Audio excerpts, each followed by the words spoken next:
Go Yes, ahead. sir. Sir, uh, just can we just get your thoughts on or Malacanang's input on what the president thinks of the expulsion of Secretary Alfonso Cusi from PDP Laban by the faction led by Senator Manny Pacquiao? Does he recognize this move as party chairman? All I can say is what the President has said on the matter. We will resolve all existing disputes within PDP Laban legally. So, Uh, abangan na lang po ang susunod na kabanata dyan. so ibig po bang sabihin niya na he is siding with a certain faction in PDP and he will support them in their legal fight against the other faction? Let's put it this way, that yung meeting ng PDP Laban sa Clark, July 17 ba yon? July Yes, 17, sir. called by Secretary Cusi, it's in the calendar of the President. What does he think of the Pacquiao faction and its recent moves? Lalo na yung mga resolutions niya avoiding the what happened at the last meeting. Does he agree with that? How does he plan to resolve that? All I can say is he recognizes the leadership of Secretary Cusi, and that is why he will attend the party special meeting on July 17.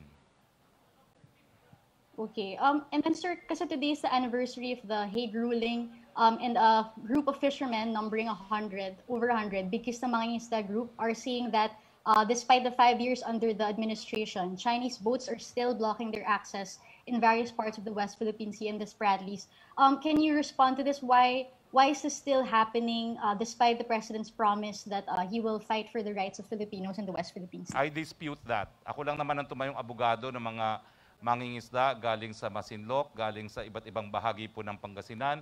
At alam ko po, I have personal knowledge na halos lahat po sila ay nakabalik na sa kanilang hanap buhay, lalong-lalo na dyan po sa Boro. No?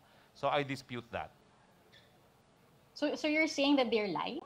These Well, fishermen? I'm saying whoever said it must not be reporting the truth and everything but the truth. No? Because I continuously communicate with my former clients. I communicate with the local government units, particularly of Masinloc. And ano ba yung town sa Pangasinan, the coastal town of Pangasinan. I just recently met with the mayor 2 weeks ago precisely to inquire on the welfare of the fishermen pursuing their livelihoods in Boro. And there are no reports that they're not able to pursue their livelihoods. Will Malacanang at least look into the reports of this group?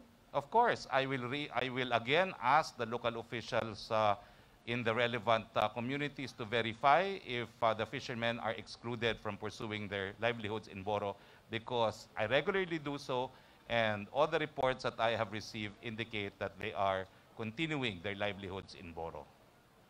Okay, and then last question for me, sir.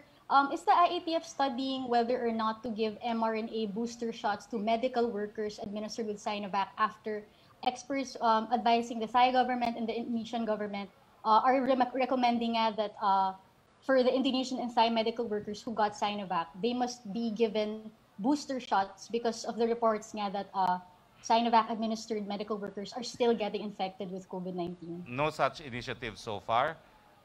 What I do know is a post of Dr. Edsel Lagman, no, in his face, Salvania, Dr. Edsel Salvania, and he actually condemned the headline that hundreds of Thai medical workers infected despite Sinovac vaccinations, because the report actually said only 618 out of 677,348 who received 2 doses of Sinovac were afflicted with the disease. So ang sabi nga ni Dr. Salvania to the newspaper outfit, do a better job of objective reporting. You guys are killing vaccine confidence.